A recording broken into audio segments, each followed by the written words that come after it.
une offensive anti-syndicale extrêmement forte depuis la fin des années 1970, qui fait que dans les gouvernements élus, tout comme au sein du patronat, mais également au sein des grandes institutions médiatiques, que ce sont en particulier les grandes chaînes de télévision nationales, l'image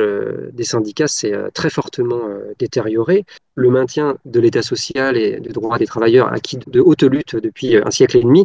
va complètement à l'encontre des intérêts d'accumulation du capital débridé tel qu'on le voit aujourd'hui. Ça prend une tendance particulièrement inquiétante. Le niveau de précarisation et d'écart de richesse est devenu tel qu'effectivement, comme le disait Monique et Vincent Charlot, il n'y a plus qu'une classe sociale qui a une véritable conscience de classe, c'est la grande bourgeoisie. Les autres ont largement perdu de leur conscience de classe et de la défense collective de leurs intérêts.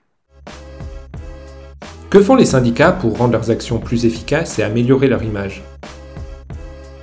Les directions syndicales cherchent à construire un message unifié destiné à un public extérieur, éventuellement au détriment de dissonances internes ou de la variété des expressions qui peuvent exister au sein même du syndicat. C'est l'exemple bien connu étudié par Patrick Champagne, cette manifestation agricole en 1984, au cours de laquelle la FNSEA met en scène le monde paysan comme un monde particulièrement unifié, en ordre de marche très ordonné, alors même qu'il n'y a